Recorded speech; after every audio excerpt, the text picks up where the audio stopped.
The brothers Grimm Fairy Tales, Jorinda and Jorindel. There was once an old castle that stood in the middle of a deep, gloomy wood, and in the castle lived an old fairy. Now this fairy could take any shape she pleased. All the day long she flew about in the form of an owl, or crept about the country like a cat, but at night she always became an old woman again.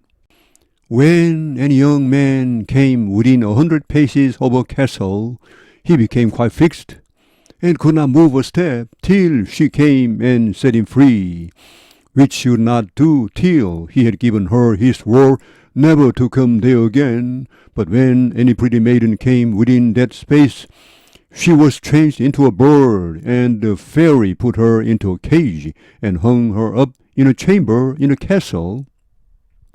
There were 700 of these cages hanging in the castle, and all with beautiful birds in them. Now there was once a maiden whose name was Jorinda. She was prettier than all the pretty girls that ever were seen before, and a shepherd lad whose name was Jorindel was very fond of her, and they were soon to be married.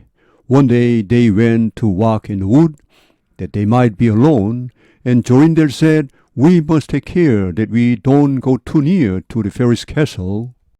It was a beautiful evening.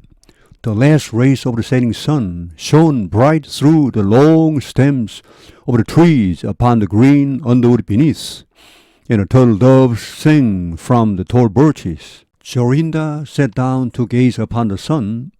Jorindel sat by her side, and both felt sad.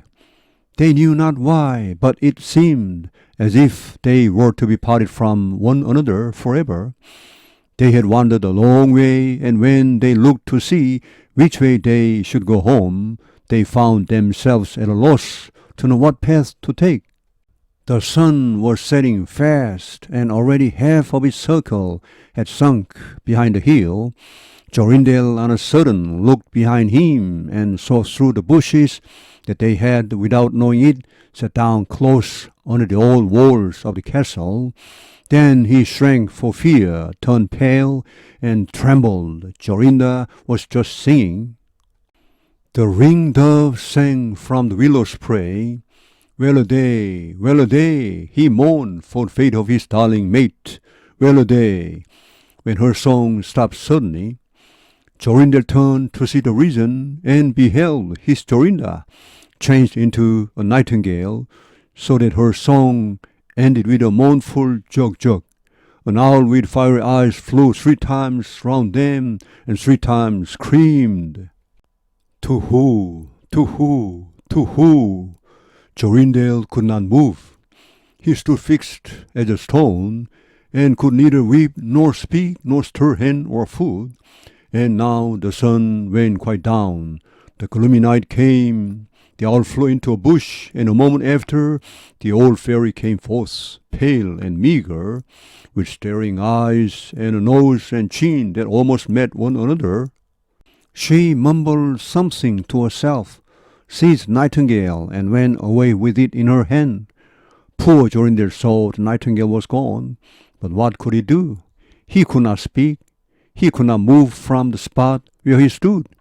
At last the fairy came back and sang with a hoarse voice, "Till the prisoner is fast, and her doom is cast, dear stay, oh stay, and the charm is round her, and the spell has bound her, hie away, away." On a sudden Jorindel found himself free. Then he fell on his knees before the fairy, and prayed her to give him back his dear Jorinda. But she laughed at him, and said he should never see her again. Then she went her way. He prayed, he wept, he sorrowed, but all in vain. "Alas," he said, "what will become of me?" He could not go back to his own home, so he went to a strange village, and employed himself in keeping sheep.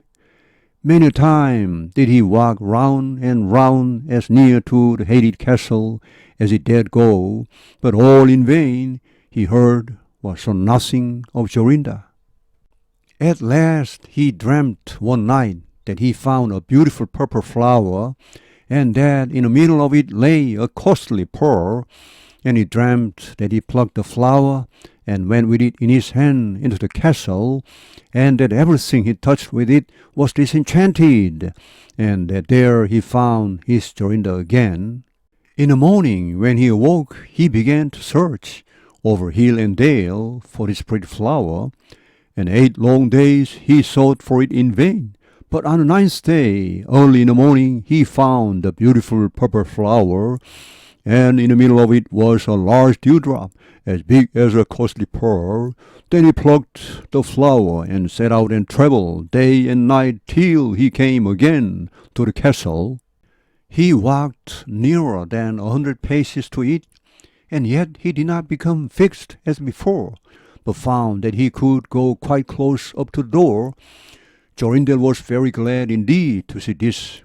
Then he touched the door with the flower, and it sprang open, so that he went in through the court and listened when he heard so many birds singing. At last he came to the chamber where the fairy sat, with the 700 birds singing in the 700 cages. When she saw Jorindel, she was very angry, and screamed with rage, but she could not come within 2 yards of him, for the flower he held in his hand was his safeguard. He looked around at the birds, but alas, there were many, many nightingales, and how then should he find out which was his Jorinda? While he was thinking what to do, he saw the fairy had taken down one of the cages and was making the best of her way off through the door.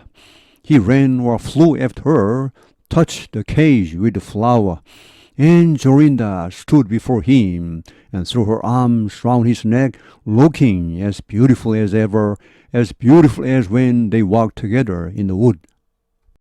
Then he touched all the other birds with the flower, so that they all took their old forms again, and he took Jorinda home, where they were married and lived happily together many years.